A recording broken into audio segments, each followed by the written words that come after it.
함께 은혜 나눌 하나님 말씀은 출애굽기 24장 9절에서 18절까지 말씀.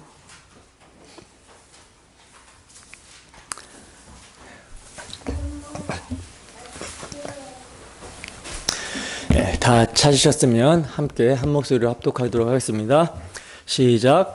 모세와 아론과 나답과 아비후와 이스라엘 장로 70인이 올라가서 이스라엘의 하나님을 보니 그의 발 아래에는 청옥을 편듯하고 하늘같이 청명하더라.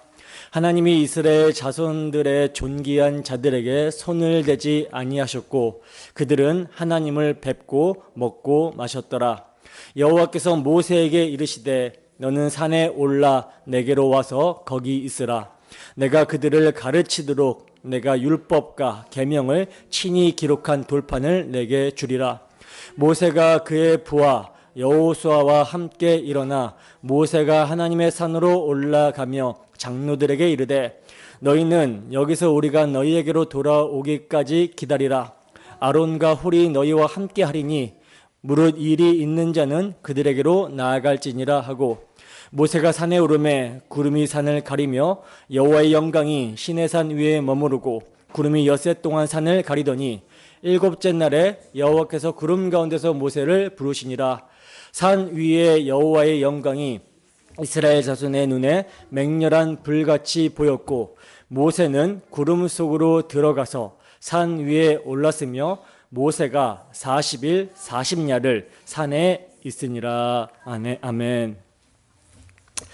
하나님과의 화목을 누리며 다시 오실 그리스도를 기다리라. 하나님과의 화목을 누리며 다시 오실 그리스도를 기다리라 라는 제목으로 하나님 말씀 증거하도록 하겠습니다. 우리가 지난 시간에는 하나님께서 이스라엘 백성들과 맺으신 첫 언약에 대해서 자세히 살펴봤었습니다. 시내산에 강림하신 하나님이 언약의 내용인 계명과 율례와 법도를 말씀하실 때 우레와 번개와 나팔 소리로 산이 진동하며 산에 연기가 나게 되었었죠. 이것을 본 이스라엘 백성들이 두려워서 떱니다. 그러면서 그들이 모세에게 하는 말이 뭐였습니까? 하나님이 우리에게 말씀하지 말게 해달라고, 우리가 죽을 것 같으니 모세 당신이 듣고 우리에게 말씀하시면 우리가 듣겠습니다 라고 이렇게 모세에게 말을 했었죠. 그래서 모세가 여호와께서 계신 곳에 올라가서 백성들을 대신하여 여호와의 모든 말씀과 그의 모든 율례를 듣고 이제 백성들이 있는 곳으로 다시 내려와서 그들에게 전해줍니다. 그러자 모세가 전해준 말을 들은 백성들이 어떻게 나옵니까? 여전하죠. 여전히 언약을 세워주신 하나님의 의도를 전혀 못 알아듣고 한 목소리로 뭐라고 하냐면 유월절 어린 양의 희생의 피, 그 은혜와 사랑을 마음에 새기며 이 믿음으로 주를 사랑하며 주님의 크신 은덕과 자비를 선전하며 살겠습니다 라고 이렇게 말하는 것이 아니라 뭐라고 말해요? 명령만 하세요. 우리가 다 준행해서 주의 소유가 되보겠고 제사장 나라가 되보겠고 거룩한 백성이 되어 복을 받아 보겠습니다. 이렇게 말을 하고 있었죠. 아니 분명 자기 행위로는 거룩한 하나님의 계명 앞에 설 수 없다라는 것이 폭로가 됐어요. 그들이 시내산에 강림하신 하나님께서 십계명을 말씀하실 때 우레와 번개와 나팔 소리와 산에 연기가 나는 것을 보고 두려워 떨었습니다. 그래서 하나님이 직접 말씀하실 것 같으면 우리가 죽을 것 같으니 모세 당신이 대신 듣고 말해달라는 것으로 들통이 나버렸어요. 하나님의 계명 앞에 설 수 없다라는 것이. 그런데도 이들은 여전히 하나님이 그들에게 세워주신 언약을 어떻게 여기고 있어요? 자신들의 행위로 준행하여 지킬 수 있는 조건 언약으로 여기고 있었던 것입니다. 여전히 그들에게 언약을 세워주신 하나님의 의도를 모르고 어린 양의 피를 믿는 것, 어린 양의 피를 믿고 의지하는 것이 아닌 자기 행위를 의지하고 있는 상태였다라는 거죠. 그러나 여러분, 이렇게 자기 행위를 의지한 상태에서 하나님과의 언약이 체결되면 어떻게 되겠습니까? 그들의 행위로 여호와의 모든 말씀과 모든 율례를 지켜 준행해서 하나님 앞에 나아가겠다, 의를 획득해 보겠다라고 하면 어떻게 되겠어요? 다 죽게 되는 것이죠. 그래서 언약을 체결하기 전에 모세가 뭘 뿌려요? 제단에 피를 먼저 뿌린 거예요. 그리고 제단에 피를 뿌린 후에 다시 언약서를 낭독하여 듣게 합니다. 그들로 하여금. 왜 모세가 한 목소리로 우리가 다 지켜 준행하겠습니다 한 이스라엘 백성들에게 제단에 피를 뿌린 것을 보게 하고 언약서의 내용을 다시 듣게 한 것입니까? 너희들은 이 언약서의 내용들, 율법, 계명, 하나님의 명령 앞에 서면 이것을 지킬 수 있는 존재가 아니라 그 앞에서 죽어야 하는 존재라는 것을 제단의 피가 뿌려짐을 통해서 알게 하시는 것이죠. 알라는 것이죠. 그리하여 뭘 기억하게 하는 것입니까? 유월절 어린 양의 피를 기억하게 하는 거예요. 너희가 애굽 사람들과 똑같이 죄인이었다. 그래서 그들과 똑같이 심판을 받아 죽어야 되는데 너희를 대신하여 유월절 어린 양이 희생의 피를 흘려서 너희가 그 피로 속량함을 받아 내 백성이 된 거야. 만약 너희가 그 피를 바르지 않았다면 애굽의 장자들이 죽었던 것처럼 너희도 다 죽었을 것이다. 그러므로 너희가 잘나서 또는 너희 행위로 하나님의 율법을 지켜서 또는 그 공로로 하나님의 백성이 되는 것이 아니라는 거예요. 하나님의 율법에 비춰보면 모두가 죄인이고 죽어야 하는데 오직 그들의 조상들에게 세워주신 메시아 언약으로 인하여 긍휼이 풍성하신 하나님의 은혜가 유월절 어린 양의 피로 나타나서 애굽에서 속량함을 받아 하나님의 백성이 되었다라는 것이죠. 따라서 이렇게 유월절 어린 양의 피로 구원을 너희가 받았으니 자, 이제 너희가 하나님 백성답게 살아가기 위해 율법을 지키며 살아가는 것도 무엇으로 지키며 살아가는 거예요? 피를 뿌려서 지키라는 것입니다. 그러므로 이렇게 제단의 피가 뿌려진 것을 보고 언약서를 낭독한 것을 듣고는 자신이 정말 애굽 사람들과 똑같이 멸망받아 마땅한 죄인이라는 것과 또 이러한 죄인이 어린 양의 피로 죄 사함을 받아 하나님의 백성이 되어 애굽에서 나오게 되었고 출애굽하게 되었고 또 이제 하나님의 백성으로서 여호와의 모든 말씀을 지키는 것도 피가 뿌려진 상태로 정말 그 피를 믿음으로 지켜간다라는 것을 알게 된 자가 이제 여호와의 모든 말씀을 준행하겠습니다라고 고백하게 될 때 그 믿음의 고백에 뭘 뿌려요? 피를 뿌려서 언약을 체결하시는 거예요. 따라서 하나님이 이스라엘 백성들과 맺으신 첫 언약 체결의 핵심이 무엇입니까? 너희와 세운 언약의 피니라 하신 언약의 피가 핵심이에요. 바로 이 첫 언약이 새 언약, 실체이신 예수 그리스도께서 이루실 새 언약의 모형이었다라는 것이죠. 그래서 여러분, 새 언약의 일꾼인 우리의 구원도요, 또 구원받은 백성에게 주어진 새 계명의 삶도 무엇으로 가능하게 되는 거예요? 긍휼이 풍성하신 하나님이 죄인 중에 괴수에게 베푸신 지극히 크신 은혜로 말미암아 주어진 복음, 십자가 복음, 우리 주 예수 그리스도께서 대속의 피를 흘려주신 언약의 피로 가능하다라는 거예요. 그래서 새 언약의 일꾼이 우리는 뭘만 의지합니까? 무엇만 의지해요? 주 예수 그리스도께서 흘리신 대속의 피만을 의지하고 주 예수 그리스도의 피만을 자랑하는 것입니다. 여러분, 참으로 날 구원한 십자가, 날 씻긴 보혈을 찬송하고 자랑하십니까? 십자가의 도가 멸망하는 자들에게는 미련한 것이지만 구원을 얻는 우리에게는 하나님의 능력입니다. 그 능력을 경험하십니까? 그래서 바울 사도는 내가 복음을 부끄러워하지 아니하노니 이 복음은 모든 믿는 자들을 구원하시는 하나님의 능력이 됨이라 하고 외쳤던 거예요. 믿는 자를 구원하시는 하나님의 능력, 우리 주 예수 그리스도의 복음, 십자가 대속의 피를 오늘도 참으로 자랑하는 우리 모두가 되기를 소원합니다. 오늘은 이제 이 언약의 피가 무엇을 가능하게 하는지 이 점을 좀 본문을 통해서 살펴보도록 하겠습니다. 본문 9절에서 10절 말씀입니다. 함께 읽습니다. 시작.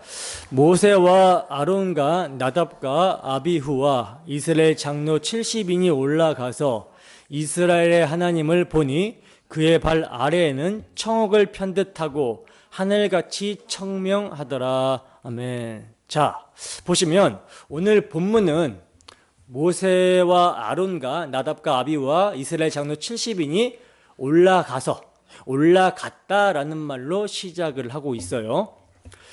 모세와 아론 그리고 나답과 아비후는 이제 아론의 아들들이고 또 이스라엘 장로 70인은 이스라엘 백성들을 대표하는 자들인데 이들이 올라갔다는 거예요.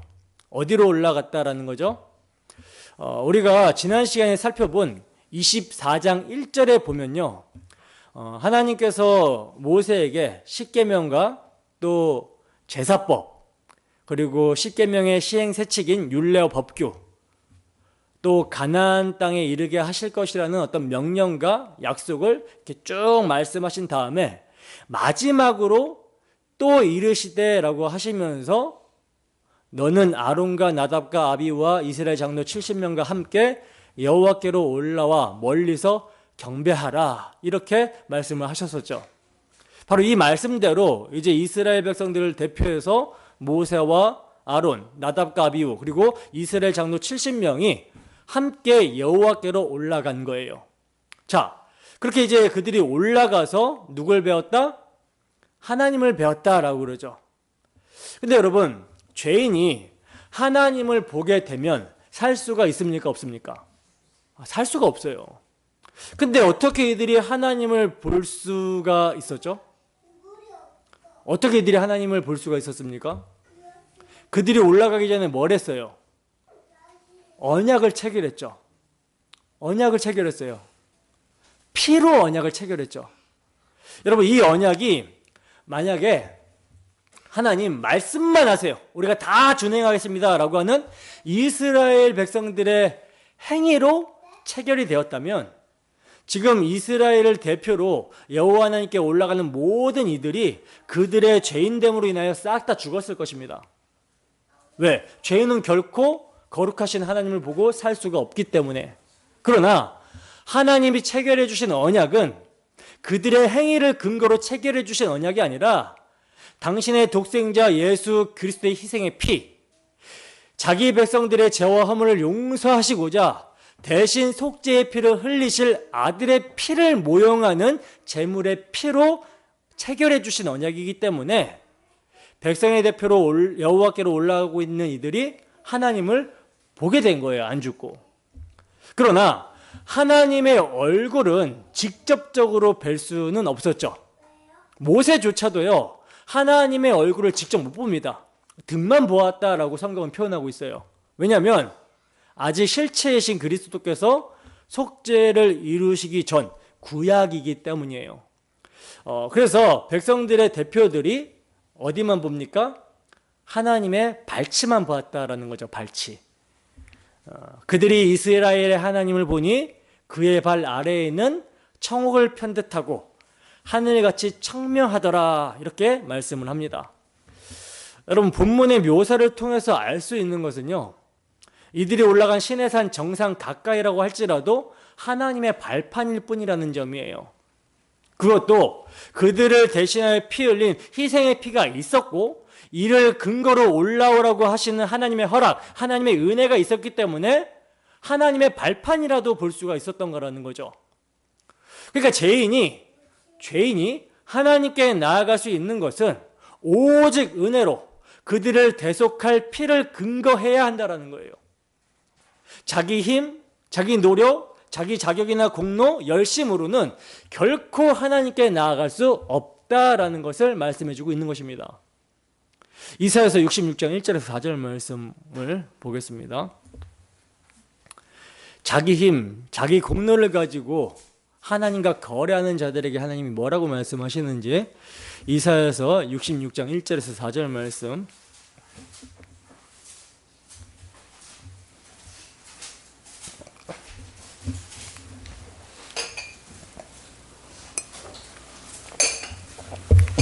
네, 다 찾았으면 한 목소리로 함께 읽어보도록 하겠습니다.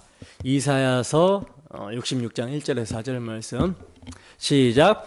여호와께서 이와 같이 말씀하시되 하늘은 나의 보좌요 땅은 나의 발판이니 너희가 나를 위하여 무슨 집을 지으랴. 내가 안식할 처소가 어디랴. 나 여호와가 말하노라. 내 손이 이 모든 것을 지었으므로 그들이 생겼느니라. 물은 마음이 가난하고 심령에 통회하며 내 말을 듣고 떠는 자, 그 사람은 내가 돌보려니와.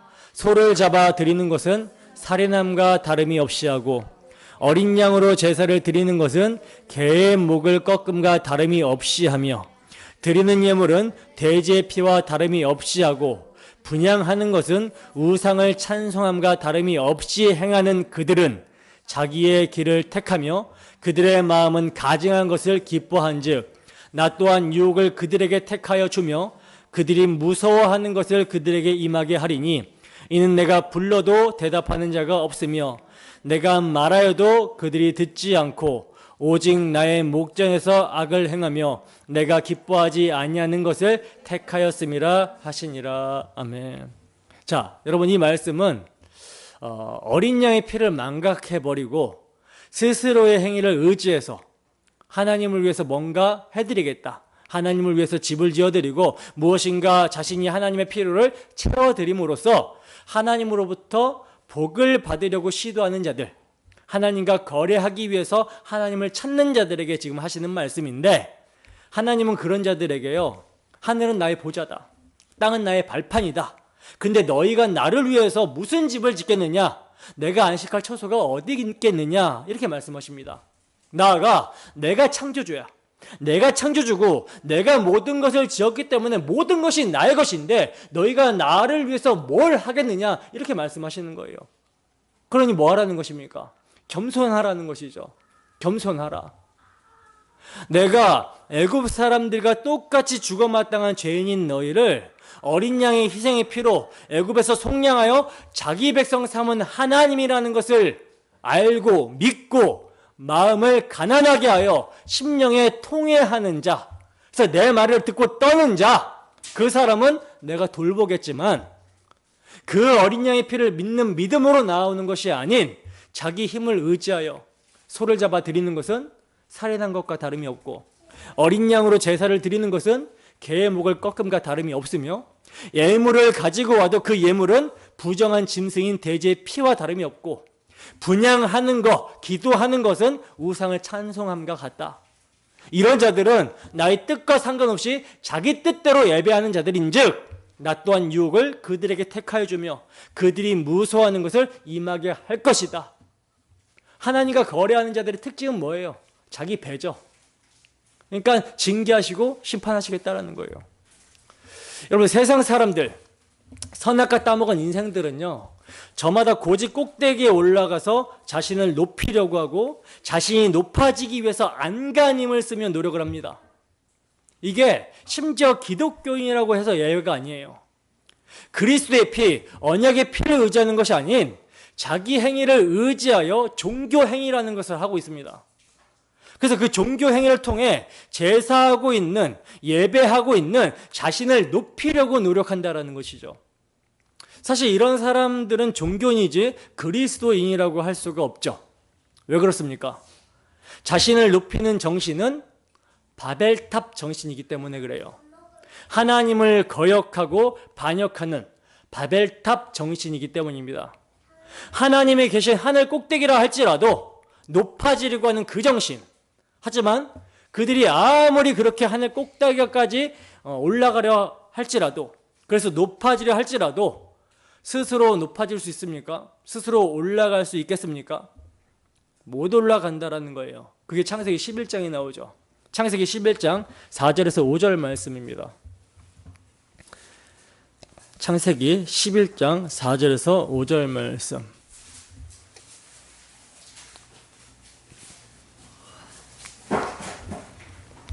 자, 함께 했습니다. 시작.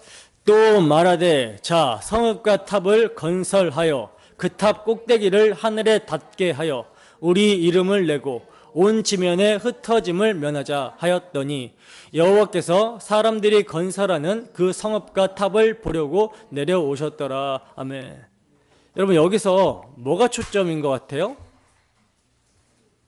내려오셨더라가 초점이죠. 내려오셨더라. 그러니까 인간들이 서로 우리가 성읍과 탑을 건설해서 우리 힘으로 그 탑 꼭대기를 하늘에 닿게 한번 해보자. 우리가 우리의 이름을 내보자. 높아져 보자. 그래서 한참 올라가고 있었어요. 근데 하나님은요, 너네 언제 올라올래? 하고 내려오시는 거예요.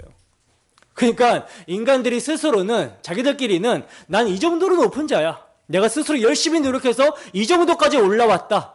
난 이 정도로 돈이 많고 이 정도로 명예가 있다. 어때? 높이 올라왔지? 하지만 하나님은 이제 다 올라왔냐? 내가 내려가도 되냐?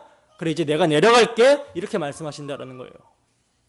바벨탑이 아무리 높아도 하나님의 발판조차 안 된다라는 것입니다. 그래서 하나님이요, 불어버리시면요, 다 날아가요. 바벨탑을 쌓으려고 했던 자들, 구음이 하나의 언어가 하나였던 자들의 언어를 흩어버리니까 다 흩어져 버려요. 오늘 밤 내 영혼을 내가 찾으리니 네가 이제까지 준비한 것이 누구의 것이 되겠느냐 물으십니다. 결국은 하나님처럼 높이 올라가보다가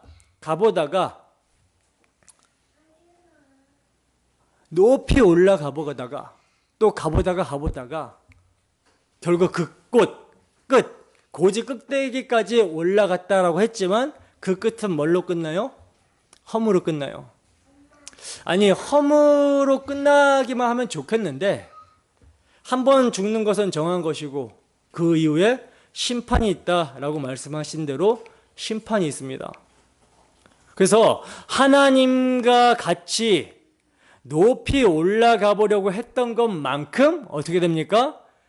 끝없는 무저갱으로 내려가게 되는 거예요. 끝이 없어요. 끝없는 무저갱으로 내려가는 거예요. 이것이 인간의 현실이라는 것이죠. 그러므로 이러한 비참한 인생들이 유일하게 돌보심을 받을 수 있는 길은 뭡니까? 자신이 스스로 높아지려고 했던 모든 시도를 그치고 내려와 주시는 하나님을 기대하며 하나님의 불러주심, 즉 긍휼을 간구할 뿐인 거예요. 많은 종교들은요, 다 올라가는 것을 추구합니다.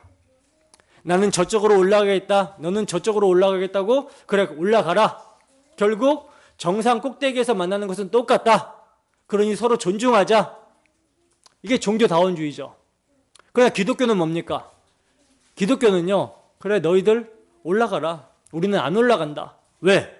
올라갈 수 없는 자들이니까. 그러나 우리 하나님이 나에게 내려와 주시겠다라고 약속해 주셨다.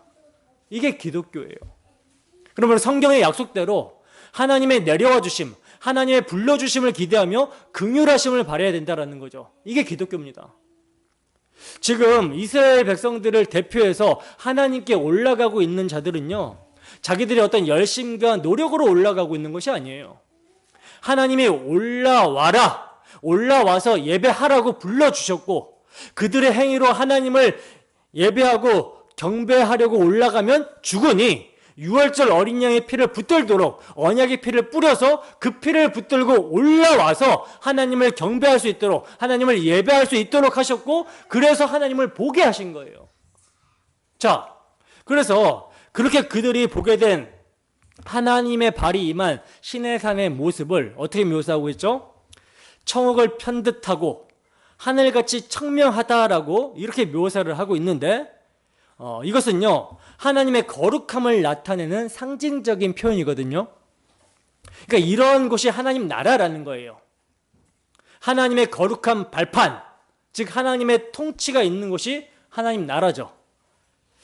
그런데 이러한 청옥의 상태가 새하늘과 새 땅에서는요, 우리가 이제 바라보고 있는 새하늘과 새 땅에서는요, 그러니까 하늘만 이런 모습이 아니라 거기에 구성원들, 하나님의 백성, 즉 교회까지도 청옥과 같은 모습이라고 성경은 증거하고 있어요. 계시록 21장 20절 말씀입니다. 계시록 21장 20절 말씀.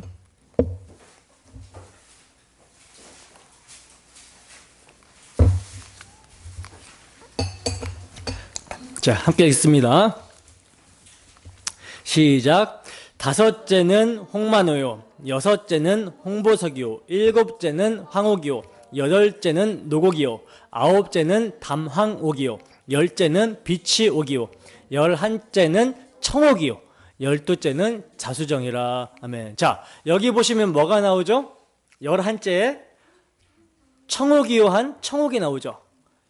이것은요, 새하늘과 새 땅을 구성할 때 그러니까 하나님이 거하신 성이 있는데 그 성의 성곽의 12기초석을 말하고 있는 대목이에요.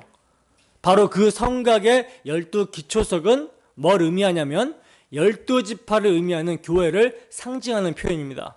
그러니까 오늘 본문에서 하나님이 발이 임하신 거룩한 곳에서 이스라엘 백성들의 대표가 거룩한 무리로 서게 되는 것을 뭘로 보여주고 있어요? 교회의 결말로 보여주고 있는 거예요. 이것이 여러분, 저와 여러분들을 향한 하나님의 약속입니다. 세상에 속한 자들은 가장 높은 곳에서 하나님과 비기리라 하는 마귀적 속성으로 아무리 올라가려고 발버둥 치며 아기다툼하며 살아가도 결코 올라갈 수가 없어요. 오히려 하나님이 내려오심으로 심판을 맞이하게 되죠. 바벨탑이 무너지는 것처럼 심판이 임하게 될 것입니다. 그러나 언약의 피를 의지하여 하나님의 은혜를 구하는 자들, 그래서 하나님이 올라오라고 부르신 자들은요, 결국 어떻게 됩니까? 결국 새하늘과 새 땅에서 청옥과 같은 하나님의 거룩한 백성으로 서게 된다라는 것을 오늘 본문은 우리에게 약속을 해주시고 있는 거예요. 그래서 본문 11절에 보면 이러한 은혜가 임하고 있는 것을 보게 됩니다. 본문 11절 함께 읽습니다. 시작. 하나님이 이스라엘 자손들의 존귀한 자들에게 손을 대지 아니하셨고 그들은 하나님을 뵙고 먹고 마셨더라. 아멘. 보세요. 하나님이 이스라엘의 대표로 올라온 자들을 어떻게 여기셔요? 존귀한 자들로 여기시고 손을 대지 아니하셨다라고 말씀하고 있죠. 여러분, 이 말씀을 우리는요, 가볍게 넘겨서는 안 되고 이것을 보면서 정말 놀라워해야 됩니다. 왜냐하면 지금 하나님께서 죄인을 어떻게 여겼다 그래요? 존귀한 자로 여겼다라고 말씀하고 있기 때문이에요. 나아가 그들이 하나님을 뵙고 먹고 마셨다고 말씀하고 있기 때문입니다. 놀랍지 않습니까? 하나님과 함께 식사를 하고 있어요. 하나님과 함께 식사를 할 수 있다면 얼마나 좋겠습니까? 근데 여러분, 하나님과 함께 식사를 했던 사건이 일어났습니다. 이미. 언제 일어났습니까? 역사 속에서 2000년 전에 예수님과 제자들이 식사를 함께 했죠. 예수님은 하나님이세요. 하나님과 함께 먹고 마셨습니다. 그리고 사실 지금 우리도 하나님과 함께 먹고 마시고 있는 거예요. 육의 양식이 아니라 말씀을 먹음으로써 하나님의 식탁에 초대받아서 하나님과 교제하며 하나님을 섬기고 있는 거라는 거죠. 그래서 하나님께서는 당신의 아들 예수 그리스도의 피로 우리를 어떻게 보세요? 존귀한 자로 여기시고 우리는 그 하나님 앞에서 하나님의 아들의 생명, 그분의 살과 피를 먹고 마시고 있는 것입니다. 여러분, 하나님께서는 이스라엘 백성들이 올라오면 죽게 된다고 이미 말씀하신 바가 있습니다. 출애굽기 19장 21절 보세요. 출애굽기 19장 21절. 출애굽기 19장 21절 말씀 함께 읽어보겠습니다. 시작. 여호와께서 모세에게 이르시되 내려가서 백성을 경고하라. 백성이 밀고 들어와 나 여호와께로 와서 보려고 하다가 많이 죽을까 하노라. 아멘. 보시다시피 하나님께서는 죽음의 경계를 정해주셨죠. 너 이 커트라인 넘어오면 죽는다. 여러분, 이 경계가 왜 쳐졌습니까? 이 경계를 하나님이 왜 쳐주셨죠? 6월절 어린 양의 피를 믿는 믿음이 아닌 자기 행위로 우리가 지켜 행해서 다 준행해서 하나님의 소유, 제사장 나라, 거룩한 백성이 돼서 복을 받겠다라고 하니까 아, 너네 안 되겠다. 죽음의 경계가 처진 거예요. 그 상태로 너무 하나님을 만나면 죽게 되니까 하나님이 커트라인, 이 라인을 쳐줬다라는 거죠. 자, 그렇다면 오늘 본문에서는 지금 이들이 하나님이 쳐준 죽음의 경계를 범하고 올라온 것이 되는 것이죠. 그죠? 근데 이들이 이렇게 죽음의 경계를 넘어왔는데 어째서 죽임을 당하지 않는 것입니까? 더욱이나 그들은요, 지금 하나님을 뵙고 먹고 마셨더라. 즉, 교제가 이루어졌다라고 말씀을 하고 있어요. 어떻게 이것이 가능하게 된 것인가? 바로 번제와 화목제가 드려졌기 때문이죠. 그리고 그 피가 제단과 백성에게 뿌려져서 피의 언약이 체결되었기 때문입니다. 하나님은 이스라엘을 대표해서 올라오는 자들을 번제와 화목제와 그 피가 예표하는 실체, 이것은 죄사함을 얻게 하려고 많은 사람을 위하여 흘리는 바 나의 피, 곧 언약의 피니라고 하신 예수 그리스도의 십자가 보혈의 피를 통해서 그들을 보셨던 거예요. 바로 이 언약의 피가 그들이 하나님을 뵙게 할 뿐만 아니라 하나님으로부터 존귀한 자로 여김받게 하고 하나님의 식탁으로 초대하게 했던 거라는 거죠.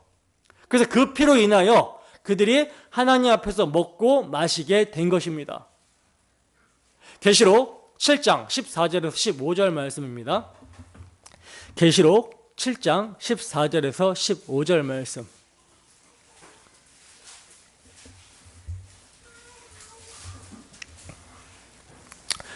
네, 함께 읽습니다. 시작. 내가 말하기를 내 주여 당신이 아시나이다 하니 그가 나에게 이르되 이는 큰 환난에서 나오는 자들인데 어린 양의 피에 그 옷을 씻어 희게 하였느니라. 그러므로 그들이 하나님의 보좌 앞에 있고 또 그의 성전에서 밤낮 하나님을 섬기매 보좌에 앉으신 이가 그들 위에 장막을 치시리니. 아멘. 자, 지금 신약에서도 하나님 앞에 나아가 하나님을 섬기게 된 이들을 말을 하고 있는데, 그래서 보시면 흰옷 입은 자들이 깨끗한 모습으로, 거룩한 모습으로, 청옥과 같은 모습으로 하나님 앞에 존귀한 자로 나아오고 있는데, 여러분, 무엇 때문에 이들이 이렇게 나올 수 있게 되었다라고 그러죠? 어린 양의 피가 그들에게 뿌려졌기 때문에, 어린 양의 피로 그 옷을 씻어 희게 하였기 때문이다라고 말씀합니다. 그래서 바로 오늘 본문에서도 그 피가 뿌려졌기 때문에 이스라엘의 존귀한 자들이 하나님 앞에 서게 되었다, 이렇게 말씀을 하고 있는 거예요. 여러분, 우리가 하나님께 예배하며 섬기는 거, 기도하며 하나님과 교제하는 거, 하나님의 찬송이 되는 거, 이런 것이 여러분 그냥 되어지는 것이 아닙니다. 그냥 되어지는 거 아니에요. 아무에게나 주어지는 것이 아니라 세상에서 가장 값진 희생, 우리 구주 예수 그리스도의 십자가 희생의 피가 따르고 나서 주어진 특권이라는 거죠. 특권. 하나님의 아들의 피가 뿌려져서 죄인이 심판이 아닌, 형벌이 아닌 죄사함과 의롭다함을 얻어 하나님의 존귀한 자, 아들로 여겨지고 하나님을 예배할 수 있고 기도하며 교제할 수 있으며 말씀을 보며 이해할 수 있게 되었다라는 거예요. 특권입니다. 특권이 주어졌다라는 거예요. 그러니까 우리가 함께 모여 예배를 드릴 수 있게 된다라는 것은요, 그 자체가 받을 자격 없는 자에게 주어진 은혜이며 특권입니다. 이 예배의 영광스러움을 모르고 이것을 짐으로 여기며 내가 마지못해 나와준다라고 생각하는 사람들은요, 예수 믿는 사람들이 아니겠죠. 근데 오늘날 교회 안에 이런 사람들이 너무나 많습니다. 예배를 짐으로 여기고 예배로의 모임을 늘린다고 하면 싫어하고요, 또 예배냐라고 그러고 설교 1시간 더 하겠다라고 하면 큰일 나는 줄 알아요. 죄인이 하나님 앞에서 말씀을 받아 먹을 수 있는 것이 얼마나 큰 은혜이고 특권인데, 설교가 조금 길어지면 배불러서 기쁘다가 아니라 소화불량인 것처럼 길다고 불평합니다. 자기들의 눈에 귀를 즐겁게 하는 그런 것들을 볼 때는 몇 시간이 지나도 야, 그 시간 순삭이다 라고 말을 하면서 설교 시간은 요즘은 20분도 길다 그래요. 왜 이럴까요? 영죽을 죄인을 살리시고 하나님이 자신의 피를 뿌림으로 허락하신 선물이라는 것이 느껴지지 않아서 그러죠. 기도하는 것이 왜 이렇게 고되다고 합니까? 그리스도의 피를 생각하지 않고 죄인이 은혜의 보좌 앞으로 담대하게 나아갈 수 있게 되었다라는 거, 하나님과 교제할 수 있게 되었다라는 거, 이것이 특권을 누린다고 생각하지 않고 내가 무엇인가를 해야 한다, 무릎 아프게 내가 무릎을 꿇어야 한다라고 생각하니까 고된 짐으로 여겨지는 거예요. 그러나 여러분, 교회 안에서의 모든 행위는요, 나라는 자아를 중심으로 한 종교 행위가 아니라 하나님의 사랑의 열매로 맺어지는 것임을 아셔야 합니다. 그러므로 우리가 교회로 모여드리는 예배가 아들의 피로 우리를 존귀한 자로 여기셔서 손대지 않으시고 하나님 앞에서 먹고 마실 수 있게 해주신 은혜이며 특권이라는 사실을 알고 이 예배를 정말 가장 가치 있게, 가장 귀하게 여기시고 드리셨으면 좋겠습니다. 본문 12절에서 13절 말씀입니다. 함께 읽습니다. 시작. 여호와께서 모세에게 이르시되 너는 산에 올라 내게로 와서 거기 있으라. 내가 그들을 가르치도록 내가 율법과 계명을 친히 기록한 돌판을 내게 주리라. 모세가 그의 부하 여호수아와 함께 일어나 모세가 하나님의 산으로 올라가며. 아멘. 자, 11절에서 이스라엘 백성들의 대표들이 하나님 앞에서 먹고 마신 후에 이제 얼마 동안은 산 아래로 내려간 것으로 보여집니다. 그리고 이제 하나님께서 다시 모세를 산으로 올라오라고 부르시는 거예요. 자, 이때 누가 동반을 하게 되냐면 모세의 수종자 여호수아도 동행을 하게 되죠.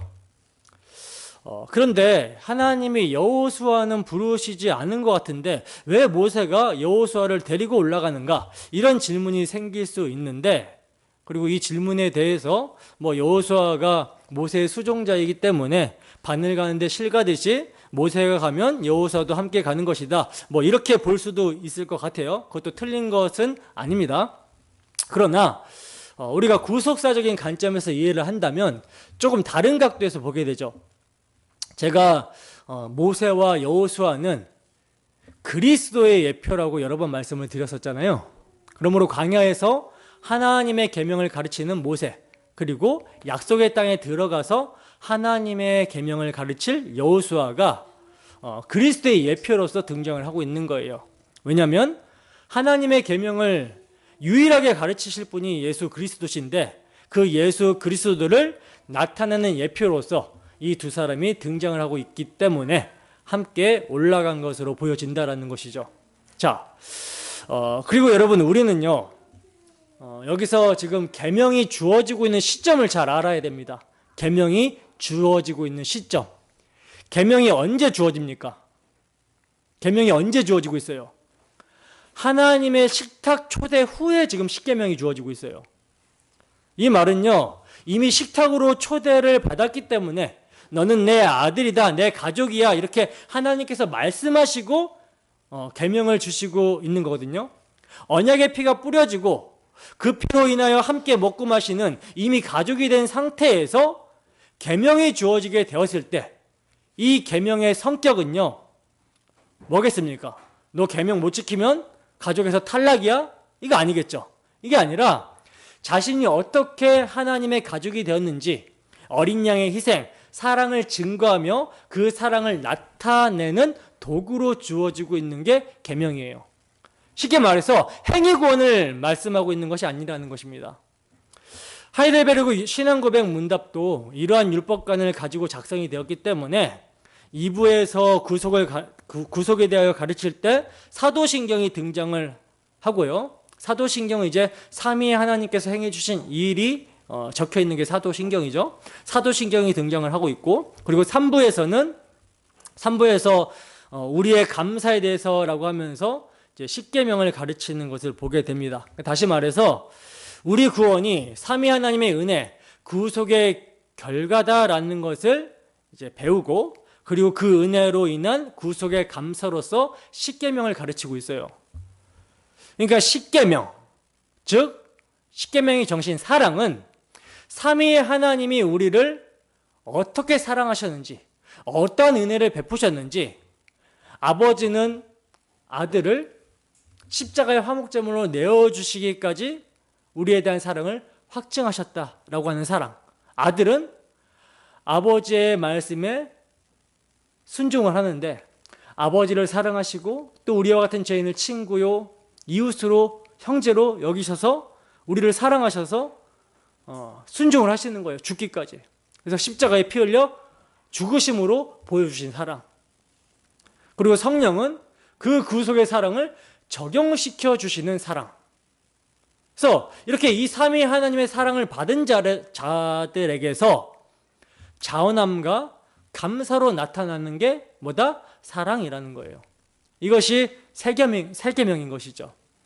그러므로 구속의 은혜를 받아 올바르게 신앙하는 사람은요, 자신의 구원을 염려해서 조문을 지켜 행하는 계명을 따르는 것이 아니라 자신의 구원에 대한 감사와 하나님의 기쁨이 되고자 하는 자원함, 이 자원함으로 계명의 진의인 십자가 사랑으로 행하게 되는 것입니다. 그래서 여러분, 하나님께서 율법을 친히 돌판에 기록하여 주신 것을 통해서도요, 율법관을 알 수 있어야 되는 거예요. 무슨 말이냐면 하나님이 율법을 친히 돌판에 기록해 주셨다라는 것은 인간의 힘을 전혀 빌리지 않았다라는 거예요.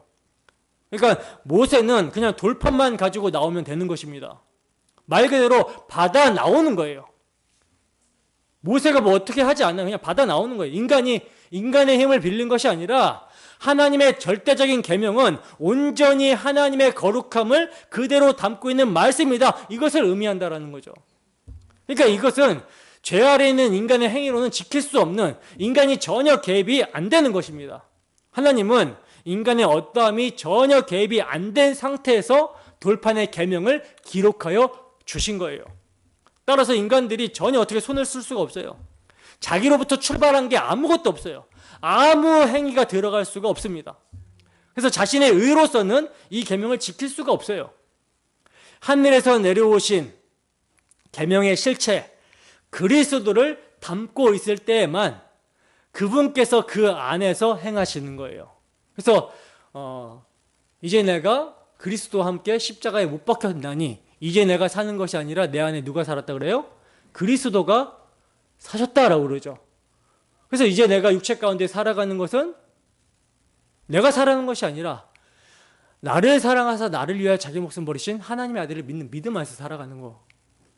이게 이제 계명을 지키는 삶으로 나타나는 거죠.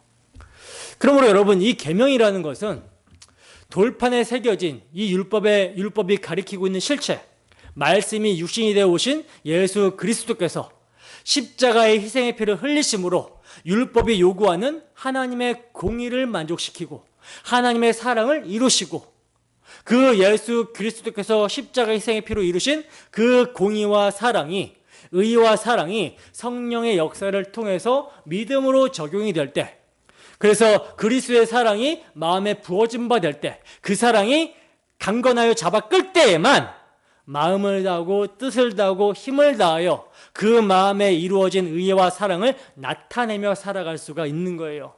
새 계명, 내가 너희를 사랑한 것과 같이 너희도 서로 사랑하라 하는 삶을 살 수가 있게 되는 것입니다. 그러므로 우리 주 예수 그리스도의 십자가 대속의 사랑이 성령으로 말미암아 우리 마음에 부어진 바 되는 것, 그래서 그리스도의 마음을 갖게 되는 것이 곧 율법입니다.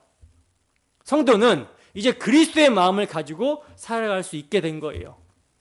그러니까 예수 그리스도께서 우리를 위해 행하신 십자가 대속의 피를 성령의 역사의 믿음으로 죄사함과 의롭다 하심을 받고, 그 믿는 자 마음에 십자가로 다 이루셨다라고 하신 그리스도의 사랑이 부어진 바 되면 성도 안에 이루어진 사랑을 나타내며 살아갈 수가 있다는 것이죠. 그래서 우리는 십자가의 은혜에 감사하면서 그냥 행하면 되는 것입니다. 그냥 행하면 되는 거예요. 사랑은 이웃에게 악을 행하지 않는다라고 하잖아요. 십자가 사랑이 새겨진 자들은요, 이웃을 위하지 이웃에게 악을 행하지 않는다라는 거예요. 자, 본문 14절입니다. 함께 읽습니다. 시작. 장로들에게 이르되 너희는 여기서 우리가 너희에게로 돌아오기까지 기다리라. 아론과 홀이 너희와 함께 하리니 무릇 일이 있는 자는 그들에게로 나아갈지니라 하고. 아멘. 자, 보시면 모세는 장로들에게 너희는 여기서 우리가 너희에게로 돌아오기까지 기다려라 이렇게 말씀을 하고 있어요. 여기서 움직이지 말고 우리가 너희에게로 돌아올 때까지 기다려라. 제가 이 말씀을 딱 보면서 모형론적으로 생각나는 말씀이 있었어요. 여러분들은 이 말씀을 딱 볼 때 생각나는 것이 있습니까? 모형론적으로 신약의 어떤 모습. 신약의 사도행전에 보면 부활하신 예수님께서 승천하시기 직전에 제자들에게 말씀을 하시죠. 뭐라고 말씀을 하십니까? 사도행전 1장 4절 말씀 보겠습니다. 사도행전 1장 4절 말씀. 빨리 찾는 분이 한번 크게 읽어주세요.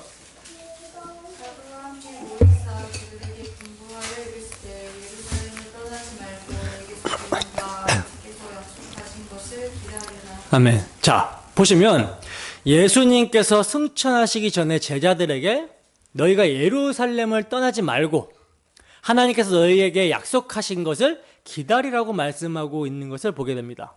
그 약속한 것이 뭐죠? 성령이죠, 성령. 예루살렘을 떠나지 말고 여기서 기다려라. 자, 이렇게 본문 말씀을 통해서 약속하신 성령을 기다리라고 하는 주님의 말씀이 떠오르게 되고요. 나아가 우리는 다시 오실 주님을 어떠한 자세로 기다려야 하는지도 보게 됩니다. 이제 주님께서 약속하신 성령은 오셨어요. 성령은 오셨습니다. 그러므로 우리는 주 예수의 피를 믿는 믿음 안에서 새 계명을 나타내며 살아갈 수 있도록 뭘 강구해야 됩니까? 성령의 충만함을 강구하며 다시 오실 주님을 기다려야 된다는 거죠. 새 계명에 사랑하는 삶을 살려면, 하나님의 말씀대로 하나님을 섬기려면요, 우리가 무턱대고 내가 한번 해보겠다 이런 식으로 행하면 안 되고 무엇인가를 행하기에 앞서서 기억하는 것이 우선되어져야 돼요. 무엇을 기억해야 되는가? 우리가 에베소서를 통해서 배우고 있잖아요. 뭘 우리가 기억을 해야 됩니까? 뭘 우리가 먼저 구해야 됩니까? 지혜와 계시의 영, 성령의 충만함을 구하여 하나님을 알아야 되고, 그러니까 하나님과 교제가 있어야 되고, 또 마음의 눈을 밝혀주사 그 하나님께서 우리에게 행해 주신 일, 그래서 부르심의 소망이 무엇이며 성도 안에서 그 기업의 영광의 풍성함이 무엇이며 그 힘의 위력을 따라 믿는 우리에게 베푸신 능력의 지극히 크심이 무엇인지, 또 그 능력이 그리스도의 죽으심과 부활, 승천, 우편, 제의로 나타났다라는 것과 그의 몸된 교회인 우리도 그와 함께 살리시고 함께 일으키시사 함께 하늘에 앉혔다라고 하는 놀라운 복음의 능력을 우선적으로 알게 해달라고 강구를 해야 되는 거예요. 그래서 그 능력을 알게 될 때, 그 능력을 기억하게 될 때, 그리스도의 놀라운 사랑과 은혜를 알게 될 때 그분이 주시는 마음으로 우리가 행하게 된다라는 것이죠.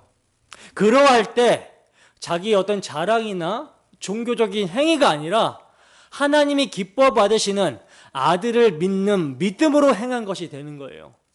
따라서 무슨 일을 하는 데 있어서 하나님의 뜻대로 우리가 할 수 있기를 바란다면 성령의 충만함, 성령의 인도하심을 구해야 되는 것입니다. 이를 위해서 모세는요, 아론과 훌이 너희와 함께 있으니 이들에게 물으라고 합니다. 모세는 저들이 하나님의 뜻대로 지어져 갈 수 있도록 하기 위해서 내가 올 때까지 나는 없지만 아론과 훌을 남겨둘 테니 이들에게 물으라고 합니다. 여러분, 이것은 뭘 예표로 하는 것 같습니까? 어떤 것을 예표하는 것 같습니까? 아론과 훌, 교회의 질서 가운데 사역자들을 통하여 믿음을 지켜나갈 수 있도록 하나님께서 직분자들을 허락해 주시고 교회 공동체를 주셨다라는 거죠. 언제까지? 내가 다시 올 때까지, 즉 그리스도께서 다시 올 때까지. 그러니 너희는 기다려라. 이러한 질서 가운데서 기다려라. 얼마나 하나님의 배려가 크십니까? 가만두면 정신 못 차릴까 봐 질서 가운데서 교회 공동체를 주셨다라는 것이죠. 근데 문제는 이스라엘 백성들이 잘 기다렸는가? 이게 문제죠. 모세가 얼마나 불안불안했으면 내가 올라가니까 아론과 훌이 너희한테 있으니까 그들에게 물어라 했겠습니까? 그러나 잘 기다렸습니까? 백성들이 언약의 피를 믿는 믿음으로 기다리고 또 그 믿음으로 기다리라고 아론과 훌이 기도해 줬습니까? 그게 아니라 이들이 금송아지를 붙들고 기다렸죠.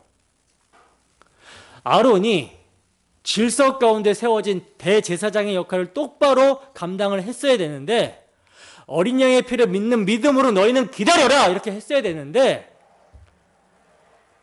모세가 안 내려온다고 죽었는지 살았는지 모르겠다고 뭐 거의 폭동을 일으킬 수준이 되자 아론이 백성들을 두려워해서 뭐라고 합니까? 너희가 가지고 있는 금붙이 있지? 다 가지고 와라 해서 금송아지를 만들어 버렸어요. 그래서 대제사장이고 뭐 직분자들이고 뭐고 다 타락해 버렸습니다. 전체가 다 타락해 버렸어요. 그래서 모세가 산 위에 40일을 하나님과 함께 있을 때 이스라엘 백성들은 산 아래에서 금송아지를 붙들고 40일간 있었습니다. 모세가 40일 동안 거룩하신 하나님과 교제할 때 이스라엘 백성들은 금송아지와 교제한 거예요. 그것이 자기의 하나님이다라고 하면서. 여러분, 우리 주님께서 하나님 보좌 우편에 계신 지금 하나님의 발판인 이 세상에서 우리는 다시 오실 주님을 기다리며 하나님 백성답게 살아가고 있습니까? 오늘날 많은 교회가 금송아지가 아니라 금을 섬깁니다. 왜 그렇습니까?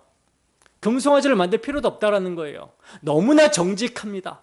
무슨 금송아지를 만드냐? 그냥 금을 섬기겠다.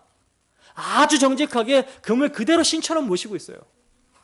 말세의 사탄은 교회를 무너뜨리기 위해서, 믿음의 인내를 무너뜨리기 위해서 가장 강력한 도구로, 가장 강력한 수단으로 돈을 사용하여 유혹합니다. 재물을 섬기도록, 만문을 섬기도록 적극적으로 건장하며 나서고 있다는 거예요. 그래서 고난이 찾아오면 뭐라고 속삭입니까? 돈 있으면 다 해결돼. 진짜 여러분 보세요. 고난이 찾아와요. 어려운 일이 우리에게 찾아옵니다. 근데 사실 진짜 이게요, 돈이 있으면 대부분 해결이 돼요. 그러니 마귀가 뭐라고 유혹할까요? 너 예배당에 나가니까 너 돈 못 벌더라. 그만 나가. 그 시간에 돈 벌어. 빚도 갚고 생활도 해야 될 거 아니냐? 야, 너 예배 드릴 시간에 공부해. 그래야 좋은 대학도 가고 네가 원하는 곳에 취직도 할 거 아니냐. 그렇게 예배 다 드리고 성도들이랑 교제할 거 다 교제하면서 어떻게 시험 합격하려고 그래?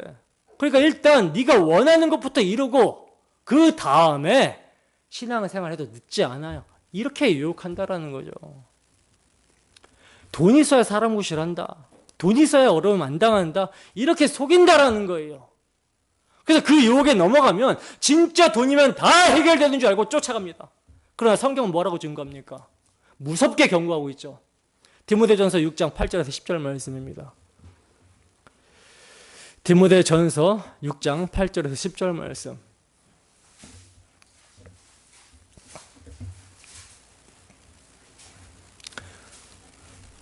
함께 읽습니다. 시작. 우리가 먹을 것과 입을 것이 있은즉 족한 줄 알 것이니라. 부하려 하는 자들은 시험과 올무와 여러 가지 어리석고 해로운 욕심에 떨어지나니 곧 사람으로 파멸과 멸망에 빠지게 하는 것이라.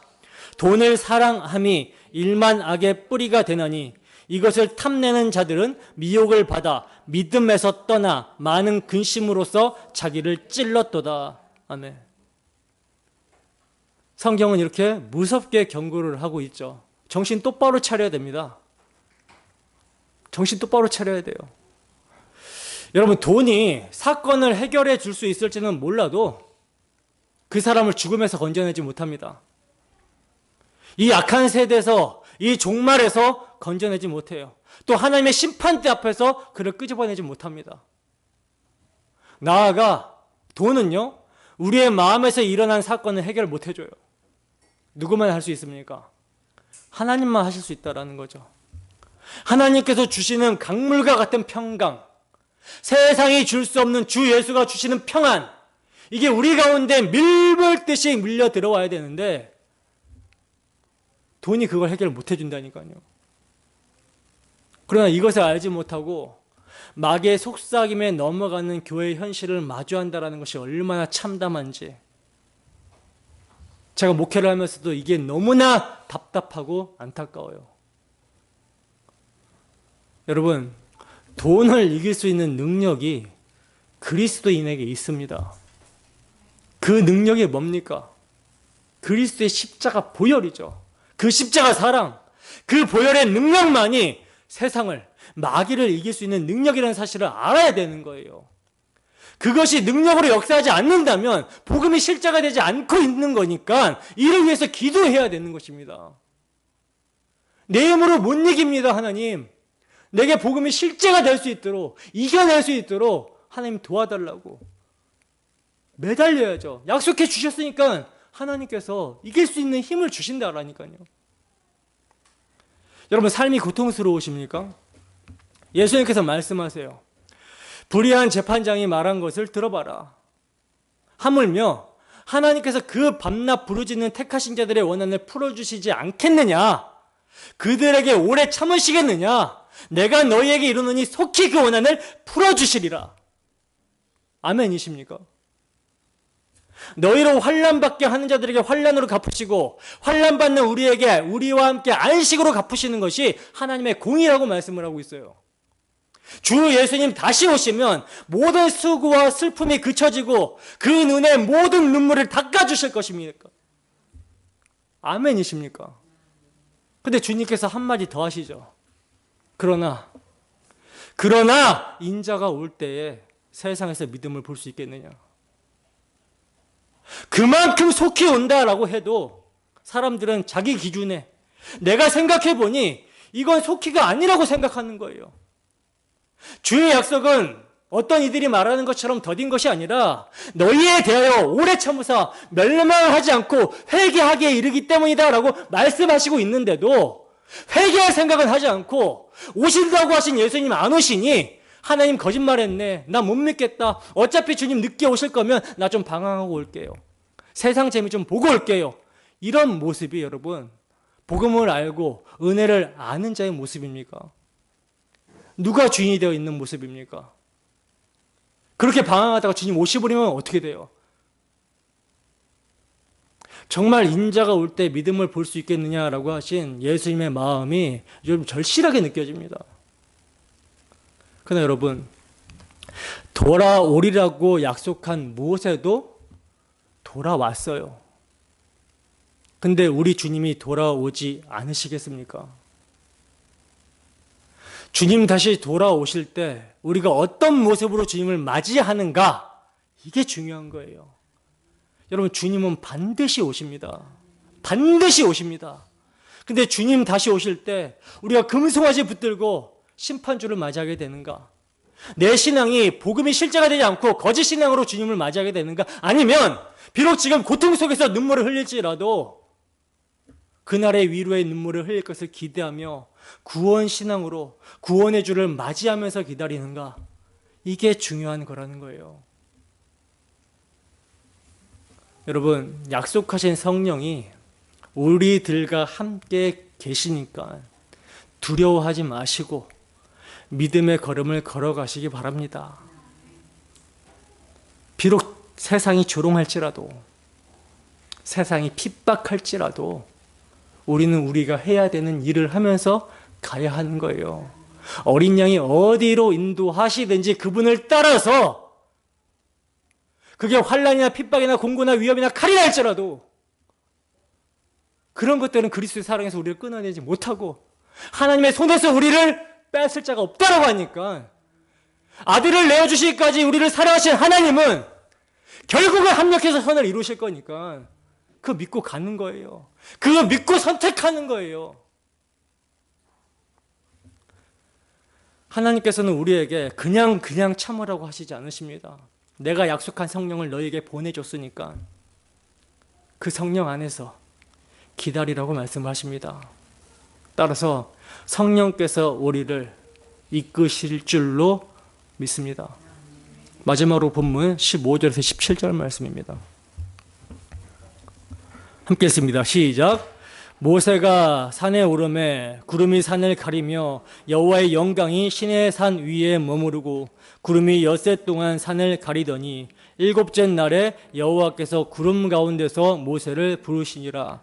산 위에 여호와의 영광이 이스라엘 자손의 눈에 맹렬한 불같이 보였고 모세는 구름 속으로 들어가서 산 위에 올랐으며 모세가 40일 40야를 산에 있으니라. 아멘. 자, 보시면 모세가 산에 오르고 구름 속에 들어가서 40일 40야를 산에 있게 되는데 여러분, 이 기간 동안 하나님은 모세에게 무엇을 말씀해 주셨을까요? 그 내용이 이제 우리가 앞으로 살펴볼 25장에서 31장에 나옵니다. 성막에 대해서 가르쳐 주세요. 성막에 대해서. 자, 그렇다면 성막은 누구에 대한 모형이며 번제단과 물두멍과 촛대와 분향단과 진설병은 무엇에 대한 모형인가? 예수 그리스도의 십자가 구속에 관한 모형입니다. 그러므로 이 의미를 아는 신약의 성도들은 하나님께서 40일을 모세에게 복음의 비밀을 말씀해 주셨음을 깨닫게 되는 것이죠. 그리고 이를 알기 때문에 구약의 이스라엘이 하나님의 영광을 보며 하나님을 뵙고 먹고 마실 수 있게 되었음도 알게 되는 거예요.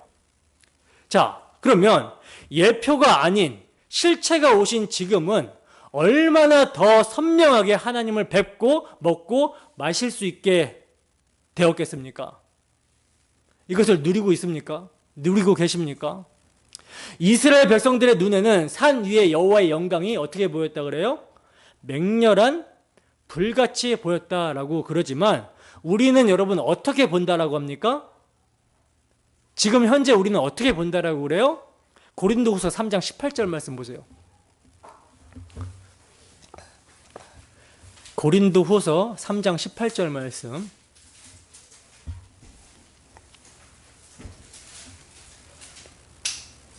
네, 함께 합독하겠습니다. 시작. 우리가 다 수건을 벗은 얼굴로 거울을 보는 것 같이 주의 영광을 보매 그와 같은 형상으로 변화하여 영광에서 영광에 이르니 곧 주의 영으로 말미암음이니라. 아멘. 여러분, 주의 성령이 임한 우리는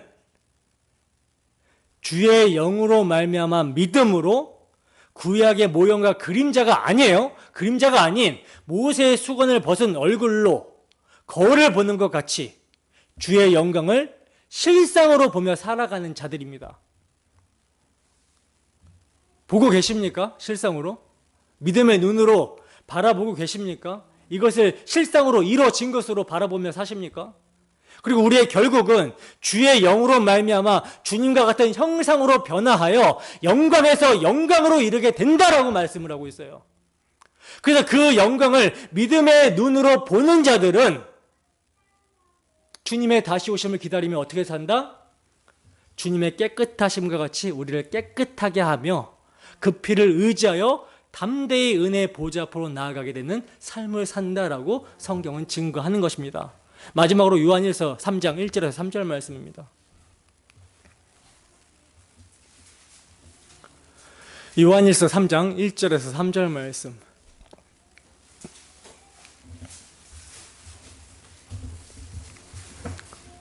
자, 함께 읽습니다. 시작.